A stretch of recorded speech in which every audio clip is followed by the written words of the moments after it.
Hello, thank you very much and good morning for all of you who joined us to this discussion at the Budapest Global Dialogue. Thank you. And again, without further ado, we are about to start the conversation.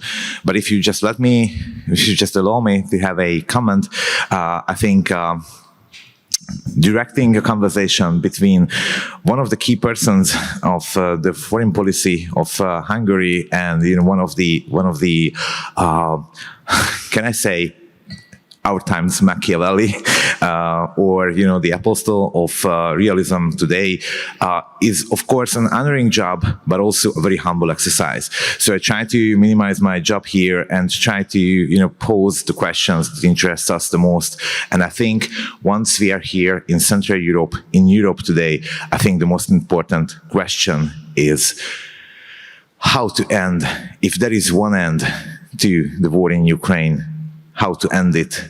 Is there something inside? I think this is one question that interests us the most. And pardon me, Balázs, but I think for first, Professor Mearsheimer, what is your take on the issue? My view on how to end the war in Ukraine is that in an ideal world, you would end it diplomatically as soon as possible, and you would reach a meaningful peace agreement. In other words, a lasting peace agreement. I don't think that's possible, and obviously I don't think that's going to happen. And the reason is that the differences between the Russians on one side and the Ukrainians plus the West on the other side are so profound that there is no deal to be had. The Russians have three central demands that are basically non-negotiable. One is that Ukraine and the West recognize their annexation of the 4 oblasts in the east plus Crimea. Number two, that Ukraine be a neutral state, which means it can't be in NATO and there can't be a Western security guarantee.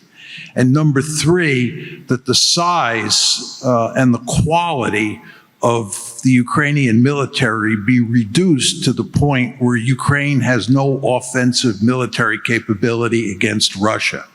Those are three demands that I can understand why the Russians are making. From a Russian point of view, those demands make excellent sense. From a Ukrainian point of view, I can understand why they categorically reject those demands and say they will never accept them. Well, given a situation where you have a set of demands on the table that the Russians have made that the Ukrainians will not accept, and I believe the West will not accept either, there's no way you can get a diplomatic solution. And this tells me that this war will be settled on the battlefield. And at some point, you will get a frozen conflict. And that frozen conflict means that you will have poisonous relations inside of Europe in terms of relations between the Russians on one side, the Ukrainians, the Europeans, and the United States on the other side for as far as you can see.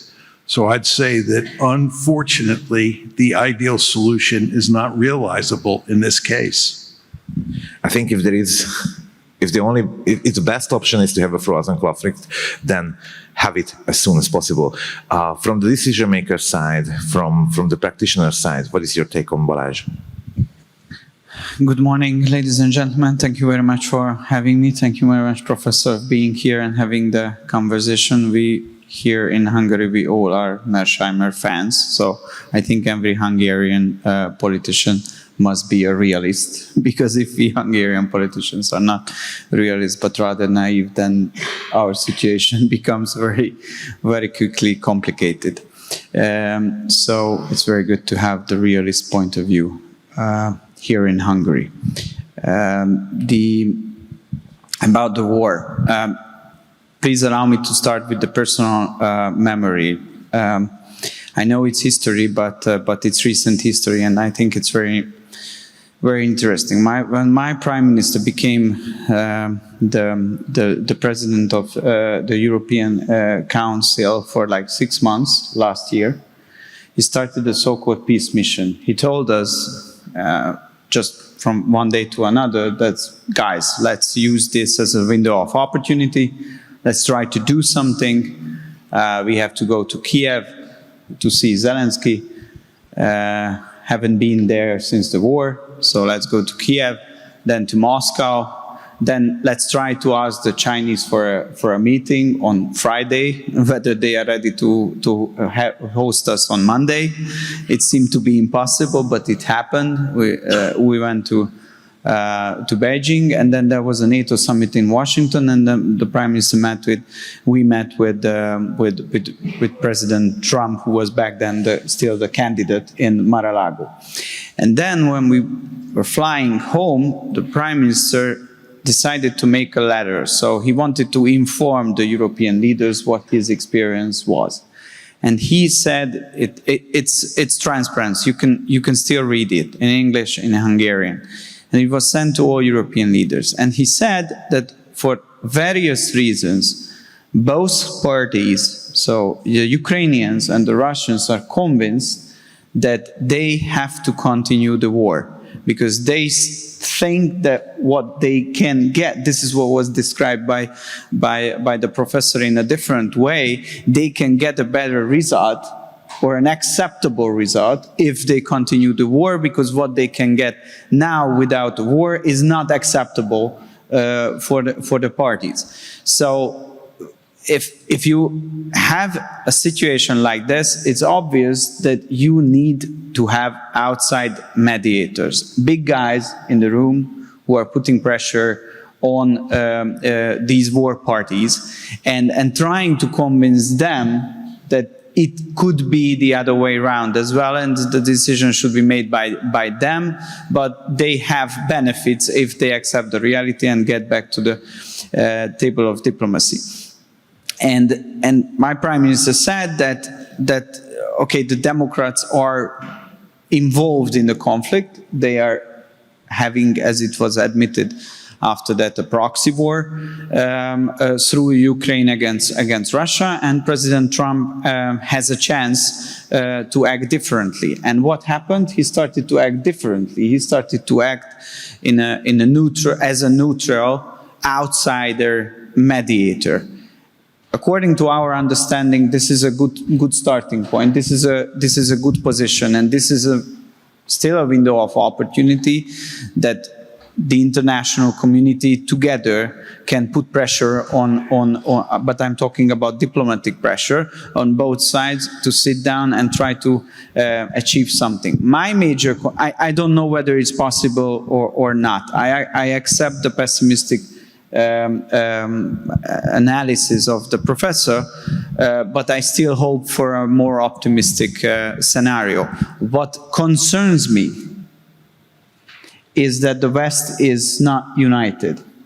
So I think that the Europeans now having a very bad role in that situation, because rather supporting the United States' new initiative, they are still involved in the conflict, and they are still acting in favor of one player or one party, the Ukrainian party, and they still want to continue the war based on their own calculation and based on the Ukrainian calculations. And what is happening now is Europe is undermining the peacemaking efforts of United States. And still what is happening on the battlefield is a horrible story. Like hundreds and hundreds of people are dying on both sides for nothing. At the end, there will be a solution. I think there will be a frozen conflict, but we don't see the reason why this bloodshed is happening on a daily basis. So we as Hungarian politicians and the country which is represented in the European Council, we are very much concerned that despite all the difficulties which were very precisely described by the professor, there is still a chance to achieve something through diplomacy, but Europe is not playing in its role in that. And I think it's very shameful. Could I make one additional point? Please do that. Just to add to what Baljas has said, it's very important, I think, to understand that from the Russian point of view, what's happening in Ukraine is an existential threat. The idea of moving NATO into Ukraine is considered a threat to Russia's survival. Many people in the West find that hard to understand. On the other side, from Ukraine's point of view, what Russia is doing inside of Ukraine is seen as an existential threat. Obviously, they're taking sacred territory and annexing it, making it part of Russia. This is obviously an existential threat. So in the West, what you find is a lot of people are looking for bargaining space between the Ukrainians on one side and the Russians on the other side. There's no bargaining space there because you have two countries that think they're dealing with an existential threat. And then to build on the point that you were making, the Europeans, much less so than the Americans, but the Europeans are steadily reaching the point where they're describing Russia as an existential threat. This is how the Europeans are getting their publics to ante up to build powerful militaries. They're saying the Russians are coming. They're going to conquer all of Ukraine. Then they're going to conquer Eastern Europe. Then they're going to conquer Western Europe. Again, the Russians are an existential threat. So once you get into a world where all the players think the other side is an existential threat, there's no bargaining space. And this, again, is why I think this is a hopeless situation in terms of coming up with a solution of a political sort, and why I think it'll be settled on the battlefield. If I may join to the point what was made by the professor, and again get back to the 6 months presidential term as a European Council leader of Hungary, our biggest achievement in that 6 months period of time was the Budapest Declaration, which was the first declaration after the European parliamentary elections and the establishment of the new institutional leadership in Brussels, when all the member states agreed to give a mandate to the institutional leaders that in the upcoming 5 years term, they should focus on restoring European competitiveness. This was the takeaway of the Budapest Declaration, that guys, according to the Letta report, Draghi report, we are in serious trouble and we have to change that course. And for this reason, your job is to focus on restoring European competitiveness. And what happened since then, and what is happening since Trump was elected and the American position changed in Europe, no one is anymore talking about competitiveness. Everybody is talking about the rearmament of Europe, but through Ukraine. And as it was described by the professor, the war machine and the war propaganda is very visible, because the political elite of Brussels, they desperately want to convince the European people that they are under an existential threat and they have to accept that their living standards are going down because they have to finance Ukraine. And they use this as a further argument to, again, push the centralization of power towards Brussels. Because if you are in a war and if you have an existential threat, then, okay, this kind of sovereignty or subsidiarity, these issues are not important anymore. Then you have a centralized, then you need a centralized superstate, which is preparing for a war which is inevitable. This is the argumentation. And we Hungarians, we are saying it for like 10 years, that Europeans should be able to defend themselves. NATO is very important. But if you are not able to defend ourselves, then we are relying on the American position. This is exactly what happened after 2022. First, the Germans and the French, they didn't want to follow the American line. They were resisting a little bit, but then the reality was very hard. The Biden administration was saying this is our proxy war now against against Russia, and we all have to be united. And sooner or later, all the European countries, the only exception was Hungary back at that time, saying, okay, we are in line with your position. And Europe couldn't make an independent foreign policy or a trade policy. So this is why European NATO is very important, but European independent military capability is also very important. But it doesn't mean that we have to prepare an existential conflict against the Russians, and by doing this, we are integrating into our security structure a country which has direct war right now with Russia. So European security is not going through Ukraine, it's going through ourselves. And this is the conflict what we have now, and this is why I'm very much worried, because what's going on in Brussels, and it's not just happening, it's a strategy, and they decided that it's very irresponsible. Thank you very much. This panel increasingly looking like a date when your date brings along a significant other, but it's a good thing actually, because you are doing the hard job of this conversation. But it really makes me like more picky of what kind of questions I can pose to you, and definitely I think at this point we should address the question of escalation. So if neither side is very much interested in making a deal right now, making peace, even though the rest of the globe is pretty much interested in that, and the situation will be ultimately decided on the battlefield. So what bears Russia, for instance, using nuclear weapons, even tactical ones, to put an end to this conflict and say, okay, these are my terms, and then I can just go forward. Do you see any kind of escalation like this from a realist perspective? I think that it is extremely unlikely that Russia would use nuclear weapons unless it was losing on the battlefield. In the beginning of the war in 2022, I think that the United States thought that it could deliver a significant defeat to Russia and knock it out of the ranks of the great powers. In the year 2022, because the Russian army was then in poor shape, relatively poor shape, and the Ukrainian military was doing very well on the battlefield, we thought that we could defeat the Russians on the battlefield inside of Ukraine.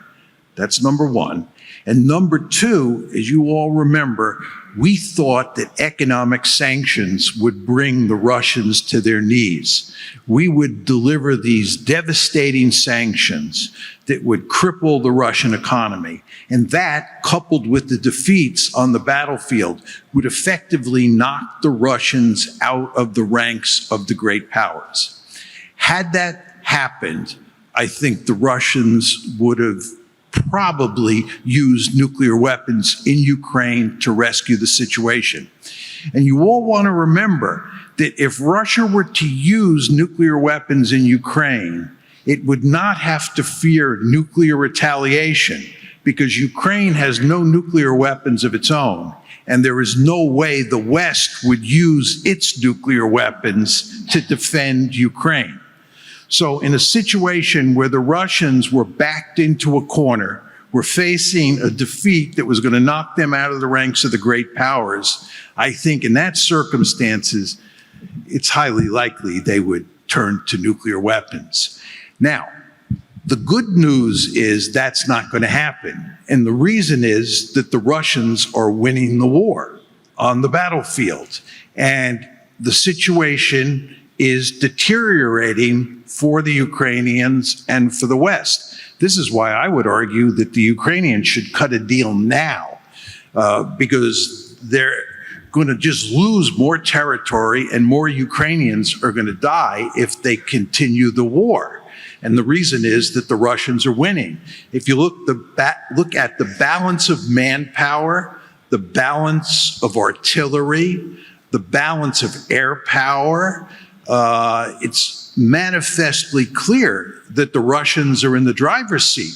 And if you take into account the fact that President Trump wants to withdraw significant support for Ukraine, that means that Ukraine is going to lose its principal patron. And it was losing even when Joe Biden was in the White House. You can imagine how bad the situation is going to get if Donald Trump refuses to put more weaponry and more money into the Biden pipeline. So Ukraine is doomed. It's not like Ukraine is going to go down to decisive defeat. There's going to end up being a dysfunctional rump state. Ukraine is going to continue to exist, but it'll be a dysfunctional rump state. All of this is a long way of saying that given that the Russians are winning, there's no incentive for them to use nuclear weapons. And that is good news. But the fact that the Ukrainians are losing is obviously bad news from Ukraine's point of view. What do you think, Manoj, about the potential escalation? I think there is now a very heavy European discourse about, supporting Ukraine, even against, for instance, American attempts at making a peace deal, or at least pushing the sides to this direction. And there's something that we can also label as warmongering. Don't you think? So what can be the result of all this? Can this lead to an escalation of any sort? So I think we are still in a circle of escalation. When Trump came in, he did some great things. First, he restored communication between the Americans and the Russians, which is a very important step towards de-escalation. And then he organized direct meetings between Ukrainians and the Russians, which is, again, a very good sign of de-escalation. And there was a prisoners exchange, very short-term ceasefire, changing the dynamism, but it seems like, I don't know whether it's because of the Middle East, the new conflict coming in and being the top priority now, or it has another reason, but these days it seems that this circle of de-escalation stopped and it went back a little bit. So attacking the nuclear triad of Russia, speeding up the process of EU accession of Ukraine, which is, I think, also a security issue because European Union is and basically it's a cooperation of based on economic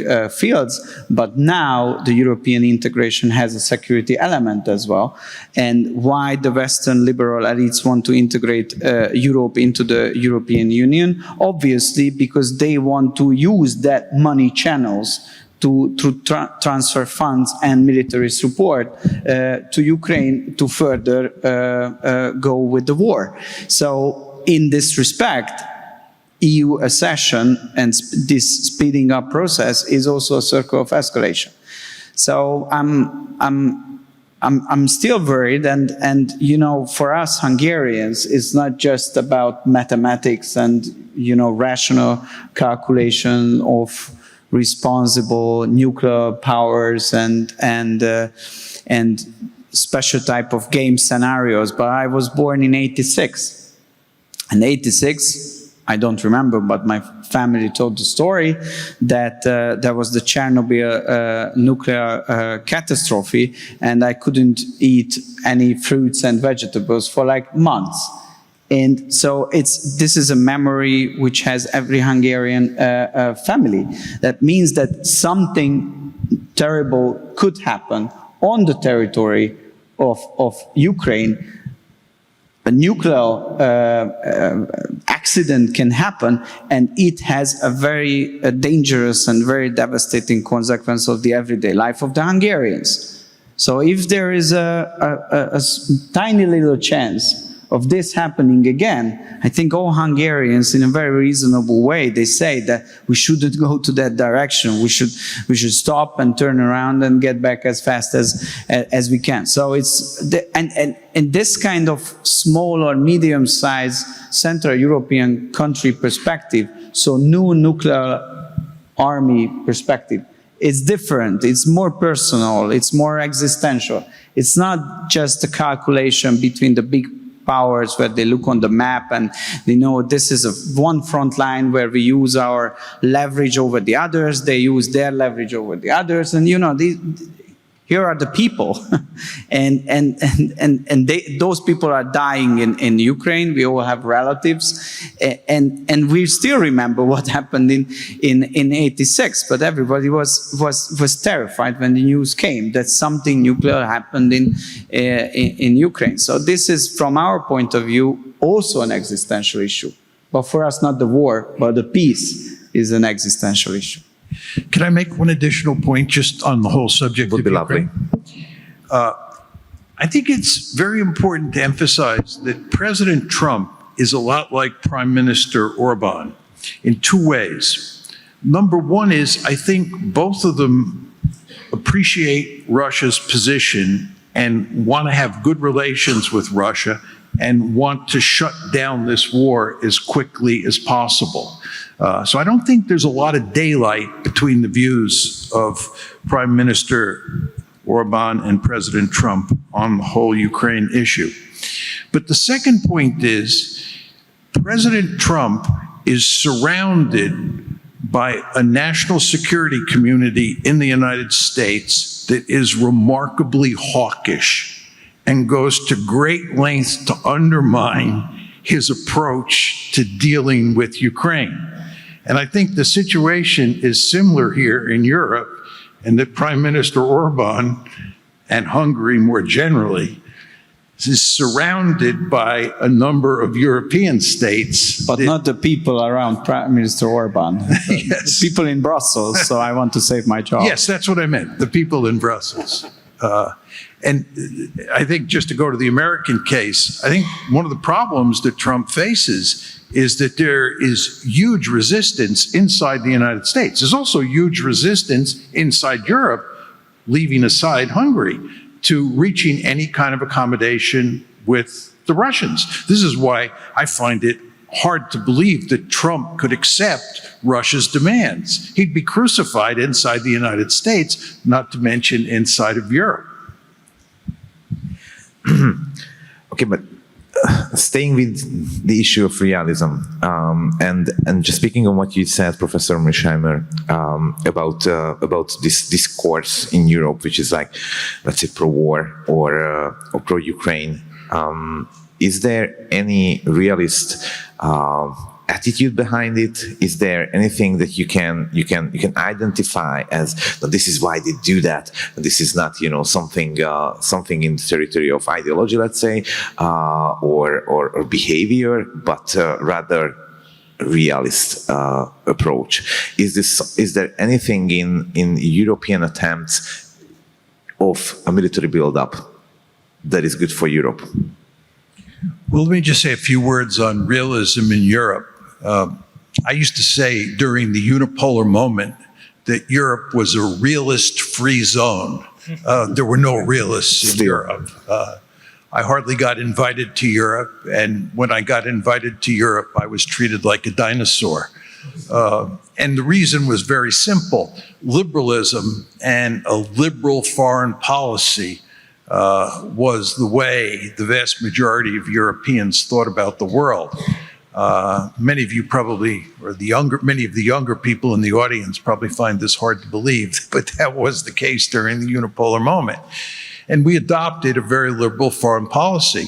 You want to understand that NATO expansion into Eastern Europe, which starts in 1994, that's when the Clinton administration decides to expand NATO. 99 is the first tranche. That, of course, is when Hungary is brought in. 2004 is the second tranche. It was not aimed at containing Russia. It was aimed at spreading the Western liberal order that had sprouted up in the western part of Europe during the Cold War towards the East. It was a very liberal foreign policy. And a number of realists argue, people like me, people like George Kennan, right, and numerous other people, including the Secretary of Defense, the Chairman of the Joint Chiefs of Staff, this is in the 1990s, that if you move NATO eastward, and especially if you went into Ukraine, the Russians were going to react. This was basic realist logic at play. And the fact is that the Clinton administration, the vast majority of Europeans, refused to accept that logic. They thought about the world in very liberal terms. This is one of the principal reasons that most Europeans today and most Americans today fail to appreciate the fact that Russia sees NATO expansion into Ukraine as an existential threat. Any good realist would understand axiomatically that if you take a military alliance that was a mortal enemy of the Soviet Union during the Cold War and you march it up to Russia's doorstep, the Russians are going to be scared. They're going to be really scared and they're going to react. That's a realist world view at play. But Europe was dominated by liberals, as was the United States. This is a different way of thinking about international politics. The balance of power is largely irrelevant now. We don't have to worry about that. What we want to do is spread institutions like the EU and NATO eastward. We want to spread democracy eastward. We want to spread economic independence. We want to get the East Europeans hooked on capitalism and so forth and so on. And the end result is we'll all live happily ever after. Well, it didn't work out very well. And you now have a situation in Europe where I believe that, except for places like Hungary, where there are realists, and a few other small enclaves in Europe, I think liberal thinking about international politics and liberal thinking about Ukraine still dominates. And the end result is we have gotten ourselves, and we are now in deep trouble because we didn't think like good realists. Thank you. I had the privilege to write a book also about it, this Fukuyama moment and this neoliberal way of thinking. And I had the privilege that I got a blurb from the professor, and I'm very proud of it. But what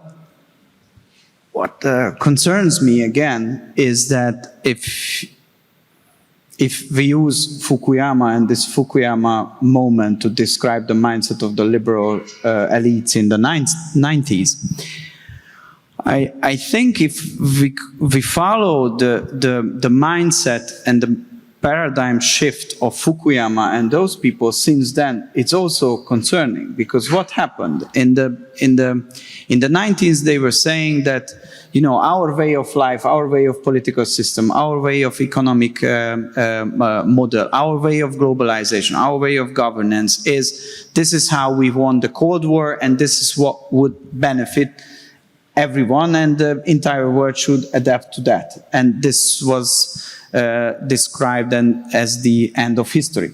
But then, after 20 years, when they realized that some countries didn't adapt to this model, they have a different political system, they have a different economic structure, different way of globalization, but they still are successful. So they are coming up. And then they realized that the end of history model is not working, and they started something new. But what happened after the Ukrainian war? These type of people, the liberals, came back with the same old idea, but in a little bit of a reframed version of it. So now, if you read them, what they say is, end of history didn't come yet, but it will come. We just have to wait until it arrives. And before that, there will be an ultimate battle between the so-called democracies, who are obviously the good guys, the good model of governing, globalization, politics, and so on, and the so-called bad guys, the autocracies. And we have to prepare for that ultimate inevitable conflict between them. It's a kind of a description of a third world war, a potential future third world war, and after it, the end of history will come. So my as a Hungarian realist, my concern is that I don't want to describe the world like this. Because if we start describing the world like this, then it's extremely dangerous, because it, not just ideologically, but from a thinking method point of view, it leads us into direct confrontation and the block formation logic, which is against the interest of, I think, my country, Hungary, and I think it's against the interest of at least 180 other countries on earth. Just very quickly, just to pick up on what you said, I think one of the distinguishing characteristics of liberalism when it's applied to foreign policy is, as you say, to describe the world in terms of good guys and bad guys. And when the United States goes to war, the other side is always the Third Reich, the leader is always Adolf Hitler, and so forth and so on. And when you think in those terms, it's very difficult to reach an accommodation with the other side. Because how can you negotiate with Adolf Hitler, right? You're dealing with the font of all evil. And this is one of the problems that we face today. How can you negotiate with Vladimir Putin, right? It's just impossible. It's like asking us again to negotiate a deal with Hitler.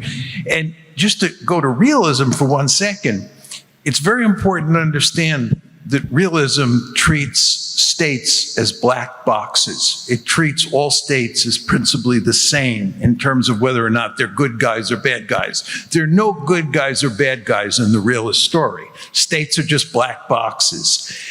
And this is one of the principal reasons that realism is deeply hated in the liberal West. You all understand that the United States is a thoroughly liberal country, right? And the West has become thoroughly liberal in its outlook. So when you have a view of foreign policy like realism that doesn't divide the world up into good guys and bad guys, people in the West are not going to like that. And they're going to think that somebody like me, who is a hardcore realist, is a deeply immoral person because I don't recognize good and evil.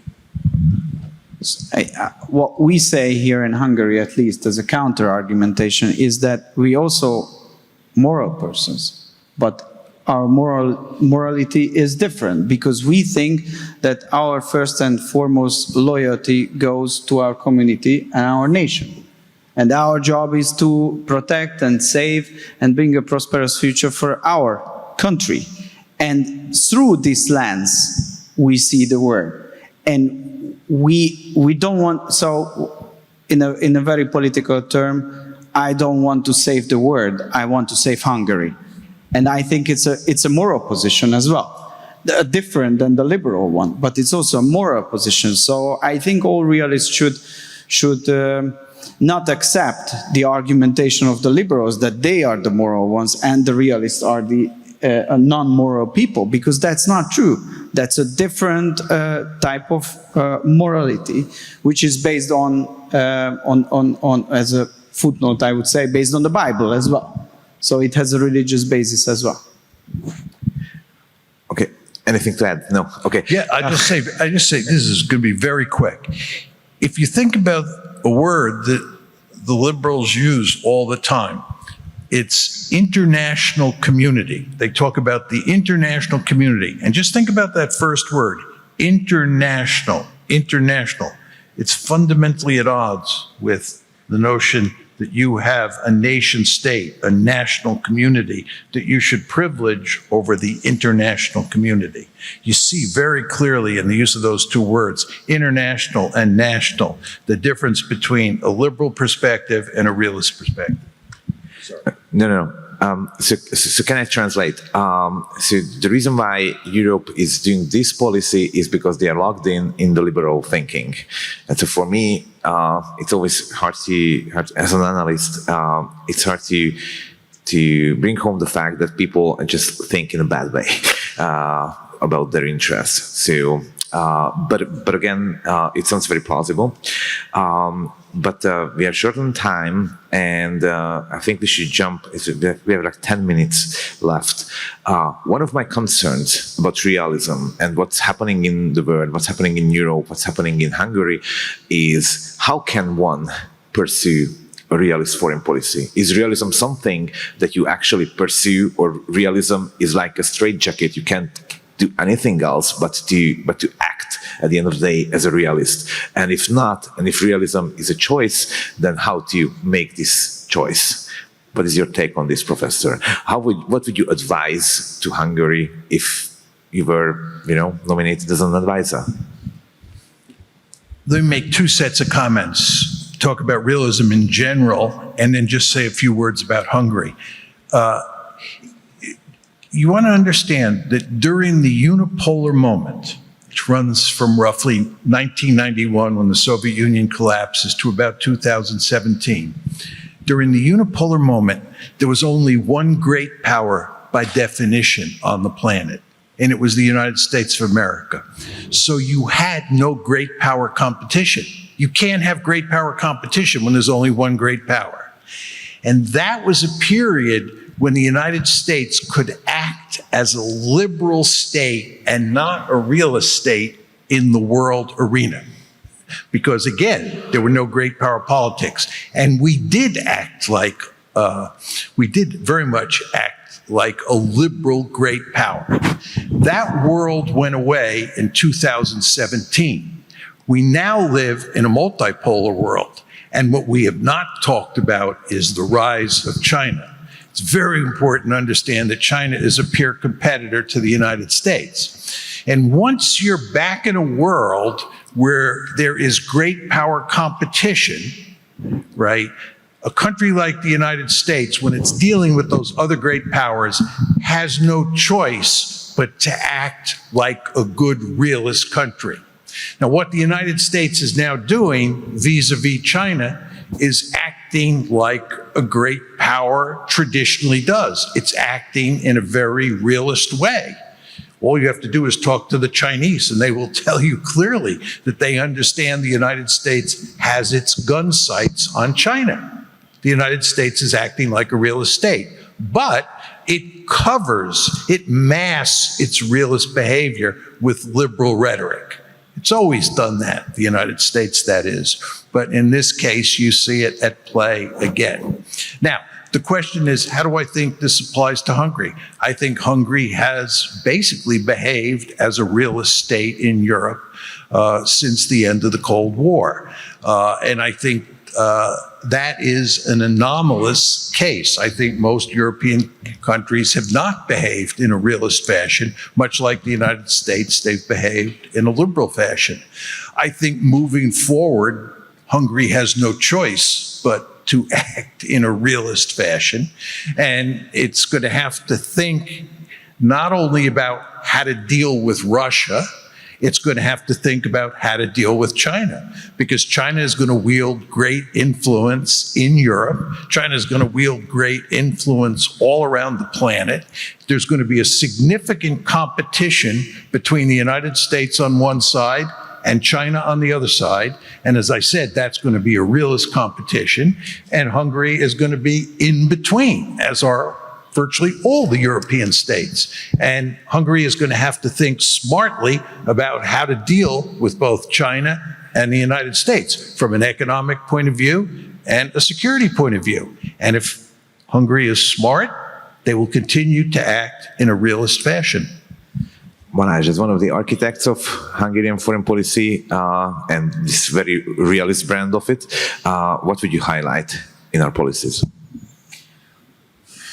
Well, I think that despite all the turbulences, 2025 is still a very important year for us, because this Hungarian connectivity-based strategy for the new great power rivalry or competition world order that's the first year when it's actually in place.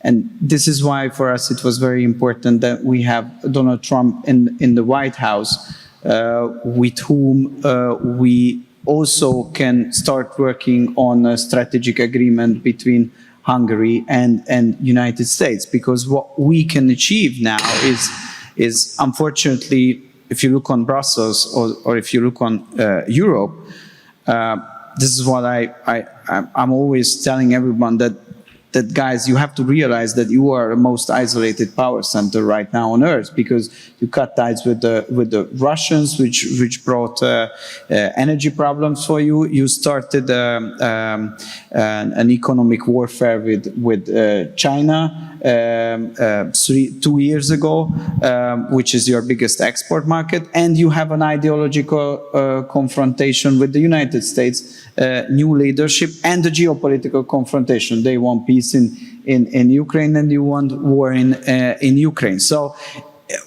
the Europeans are extremely isolated. And compared to that, I think our position is relatively very good. We are members of European Union, so all the negative decisions of them are affecting us, but we still can have an independent position, and we can benefit from that, as it was described by the professor. So now what we're working on is to establish a reasonable, pragmatic cooperation with the Russians during war period and also for after war period.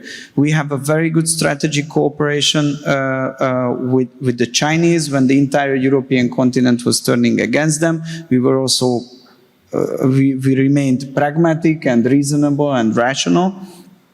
So the economic cooperation is getting stronger, and we were very much in favor on the Donald Trump and the American Republican circles, and we share their vision that Europe shouldn't be liberal. Europe should be a community of independent member states who are working together. So their focus is on the member states, and in this description, Hungary can play a very important role, and I think we have a pretty good chance to make a deal with the new administration of the United States. And then we can say that there is a great power rivalry, and Hungary is a small country which was a loser of the 20th century, but we are able to establish proper positions to all directions with all the major powers. And that would mean, not just in 1 month's time or 1 year time, but in 10, 20, 30 years time, it would lead us into a position where we can say that relatively we also among the winners of the 21st century. This is our position. This is what we call and describe connectivity or economic neutrality. There are different, or Hungary first foreign policy. There are different expressions what we are using, but it reflects back on a very similar way of thinking. Professor, in one of your recent books, in the Liberal Delusion one, you said that liberal foreign policy is something that only very rich states can, allow themselves to have, and only for a shorter period of time. And you were referring to the United States. Do you see like a more realist turn in Europe, or this is something in your thinking that is inevitably coming? I think that the principal reason that Europe has been able to pursue, or let me put it differently, European states have been able to pursue a liberal foreign policy, which I think is most clearly reflected in the European Union, was because of the presence of the American military in Europe. In other words, it was NATO that provided the underpinning of the European Union. And one of the reasons almost all European leaders I have met since the Cold War ended in 1989 have been deeply committed to keeping the Americans in Europe is because they understand that the United States is the pacifier. This is the American pacifier. To put it in slightly different terms, NATO is the pacifier. NATO underpins the European Union.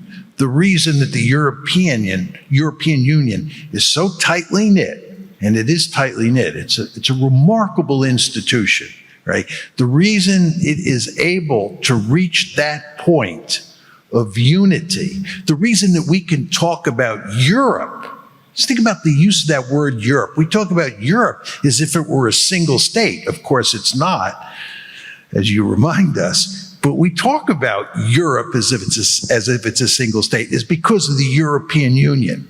But again, you never want to forget that underpinning the EU, underpinning Europe, is the American pacifier, NATO.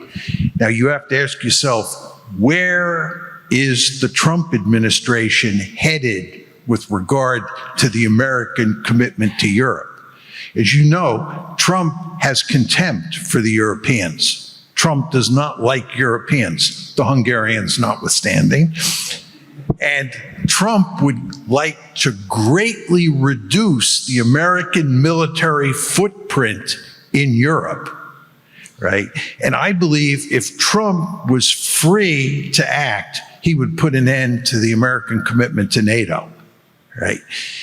And you also want to remember that the rise of China and the fact that China is a peer competitor creates the famous pivot to Asia. And you all know that if you pivot to some place, you pivot away from another place. So pivoting to Asia means, in good part, pivoting from Europe. That has not happened yet because of the Ukraine war. But if that were to happen, if Trump gets his way and we greatly reduce the American commitment to Europe, the American footprint in Europe, and here we're talking about the military footprint, that will have significant consequences for the European Union and for that concept of Europe. And I think what's going to happen here over time is the Americans are going to reduce their presence in Europe. And I think you're going to see centrifugal forces that are already at play inside of Europe accelerate.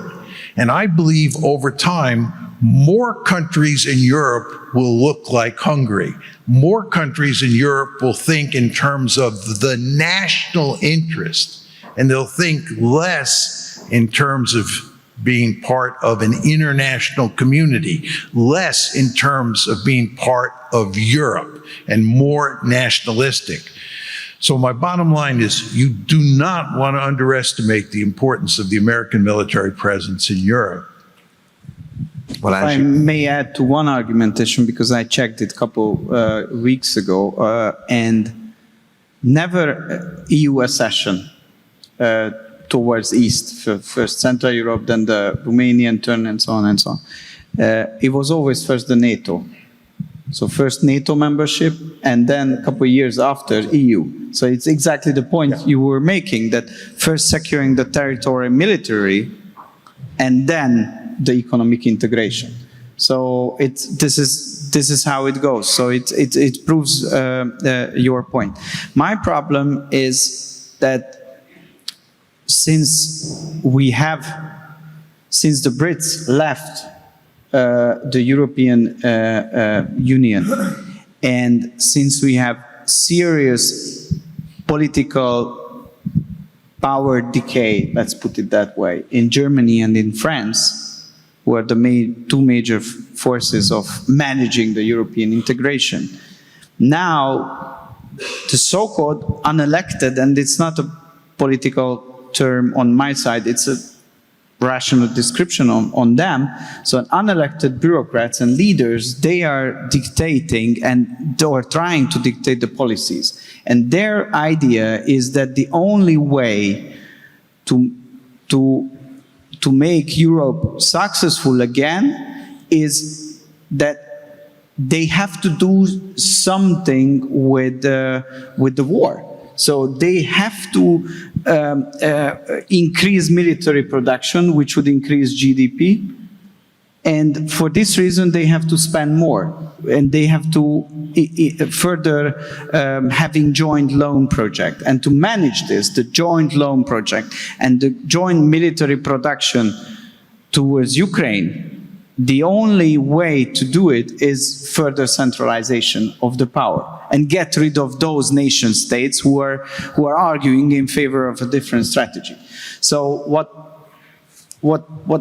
is really the case, whether European nations, Hungary, and some other countries as well, where there are real political turbulences in France, in the Netherlands, in many countries. Czech Republic is facing elections where these kind of realist political forces are taking the polls. So whether there will be enough countries, nation states, who are saying that this shouldn't be the job of the European bureaucrats, but it should be decided by the member states' leaders. And if there is no strategic agreement between them, because some countries want to go to one direction and other countries want to go to another direction, but we still want to keep ourselves together because the single market makes sense, then we have to make a compromise. But first of all, the national side, if I may put it that way, the side of the nation of Europe, they have to show strength in politics to push back of this liberal joint loan projects, centralization, and fueling the war strategy. So we have to have an alternative, and we have to push back in every country. This is why the upcoming elections, both in Hungary and both abroad, are critical ones. Can I just make a quick point? And I think you made this point earlier, Balázs, but if the Americans reduce their presence in Europe and you begin to see these centrifugal forces I described come into play, the question is, how do you deal with that problem? And I think the way you deal with that problem, or one way you deal with that problem, and I think that you might have said this earlier on, although my memory is not 100% clear, is if you're in Brussels, you threat inflate. You describe the Russians as the greatest possible danger to Europe. Because if you have an other out there, if you have this threat out there that threatens all of Europe, then there are very powerful incentives for the European states to work together to deal with that threat. And I've long believed that European bureaucrats, and I even think some European leaders, are overstating the Russian threat for purposes of getting the Europeans not to only spend money on their own defense establishment, but to keep Europe together. And of course, if I'm right, and if that's what's going to happen here, and the European establishments are going to threat inflate, that's just going to make the relations between Russia and Europe more poisonous, not less poisonous, with the passage of time. Okay, we are very short on time, but maybe one last question from my part, because maybe we'll not be very much castigated if we run a little lengthier. So the word of liberalism is getting to an end, or it is a more realist word that is coming. Do you see, for a country like Hungary, is it more like an opportunity or more like a threat? Should we embrace opportunities, or should we be more, cautious? And please try to be succinct. Sorry, sirs. So what is your take on that? Well, I think that if other countries become more realist in their outlook, it makes it easier for Hungary to work with those countries, which I think is all for the good. I think one of the problems that Hungary has had over probably the last 20 years is that Hungary has been out of step with the rest of Europe. Hungary has thought about the world more in realist or nationalist terms than its fellow European countries, and that creates all sorts of problems. But I think that world is going away, and I think as time goes by, more and more European states will think in realist terms. Is that necessarily a good thing? I'm not sure. The problem here is that during the unipolar moment, Europe was a remarkably peaceful place. And in a way, it's depressing to think that that's going to go away. If you think about the Ukraine war, it's absolutely horrible what's happened in Ukraine. And it would be nice if we could go back to unipolarity. We could go back to a period when there was peace in Europe, or there was peace in Europe for the most part. But what I'm saying here is that if you think about the situation in Europe today and you think about the situation moving forward, realism is going to become more relevant because Europe is going to be a less peaceful place. And although I think it's important to think in realist terms, it does not warm the cockles of my heart to think that Europe is going to be less peaceful in the future than it was during the unipolar moment. Say something optimistic, Balázs, please. I'm optimistic. I think it's a great opportunity for Hungary, and it's already paying off, and it will pay off in the future as well if we are able to remain stable and united on this policy. And sorry, Professor, I have to say I have to defend realism from you as well, because I think the realist way of understanding of the word, or if we are not talking about foreign policy but more from an ideological point of view, I would describe it the national conservative way of thinking is the only way, I think, in this new world order how you can prevent war. Because based on the liberal ideology or indoctrination, it's impossible to imagine that you can prevent war. Because you are the good guy based on your own principles, you are morally superior, you have your interests, and you want to force them on the others, whether they like it or not. So I think this realist point of view, when you make a calculation on the costs and the consequences of the war, the potential negative change on the power structure, and where your basic logic is that we are not superior than others, and we are just the same, we should be in a way tolerant towards each other. That's the only concept, I think, what could work in the 21st century, and using that concept in international politics, we have the possibility to prevent war. And I would warn everybody that when we had the unipolar moment, we also had some wars based on the unipolar peace period. We Hungarians shouldn't be warned on the Balkans War, Iraq War, and there are many other examples.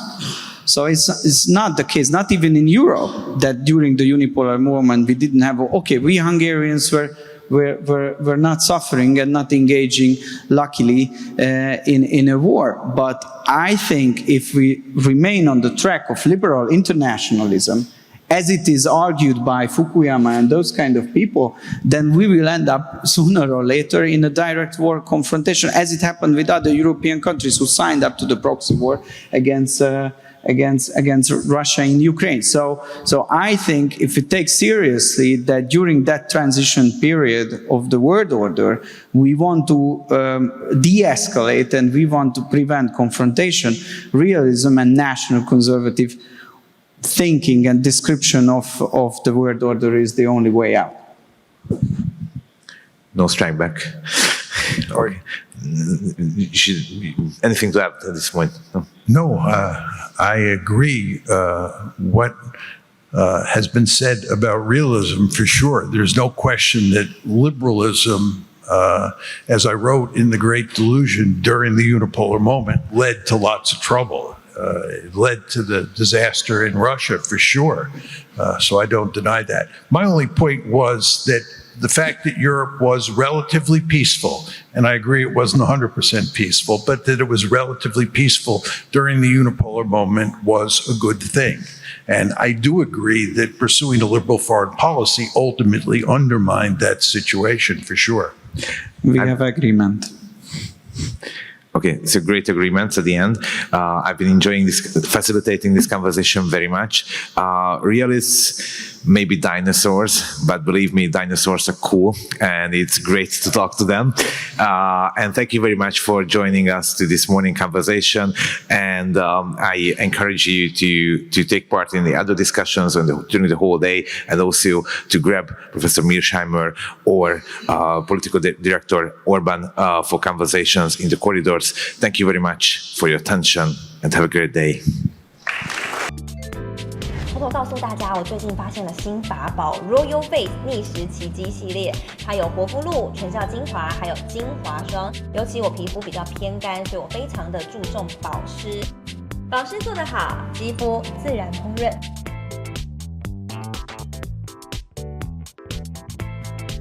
提亮肤色更年轻，抚平皱纹超有感，而且气色变好。用心保养，每天都更美一点。